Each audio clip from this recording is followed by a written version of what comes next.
Տիկին Մելոյան եւ բոլոր կողմերին ուղղակի խնդրում եմ հենց կոնկրետ թիրախային պատասխան հնչեցնել։ Բարձր դատարան վերջին հարցից մեկնարկեմ, ինչ վերաբերում է տեսանկարահանող սարքերի, որոշակի վերլուծություն արվել է հետևյալ կոմպոնենտով, որ մոտավորապես 200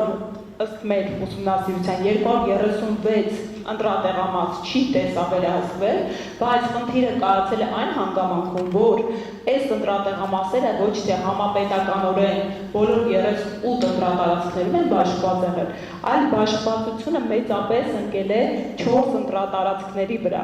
Այսինքն օբյեկտիվորեն որոշ ընտրատարածքներում մոտավորապես կիսով չափ տեղամասային կենտրոնները չեն տեսավերահսկվել եւ ինչը կարող է օբյեկտիվ մտահոգության տեղիք տալ տեղում ընտրախախտումների վերաբերյալ եւ քիչ անց երբ արձանագրությունները տեղային ընտրախախտումների ներկայացնեն, նաեւ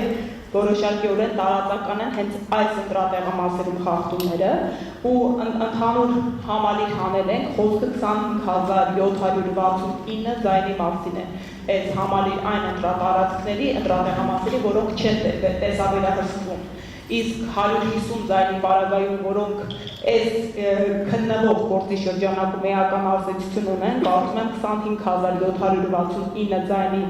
ընտրատեղամասերի հարցը չտեսավերահսկելը իրապես պետք է ուշադրության ներքո ունենա։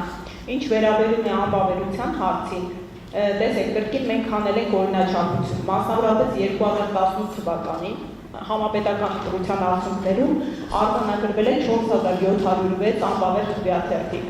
2021 թվականին արձանագրվել է 4593 անբավեր քվեաթերթիկ, իսկ ապա այս ընտրություններին արձանագրվել է նախնական արդյունքներում 17097 անբավեր քվեաթերթիկ, որոնք որոշ տեղամասային կենտրոնների վերաքվեարկության արդյունքում 887 ձայնով պակասեցին, այսինքն կրկին կարող ենք օբյեկտիվ կարծիք կազմել եւ մտահոգություն, որ եթե ընդհանուր վերահաշվարկներ լինեն, կրկին անբավերությունը քվեաթերթիկների կպակասեր, կնվազեր ու արդյունքում տեսանք, որ կա այդպիսի օրինաչափություն, որովհետեւ 17097-ից վերահաշվարկների արդյունքում անբավեր քվեաթերթիկները իջան 16210։ Բաժանորդագրվեք Արմաթ մեդիայի ալիքներին սոցցանցերում, հետևեք մեզ նաև Արմաթ Մեդիա AM կայքում։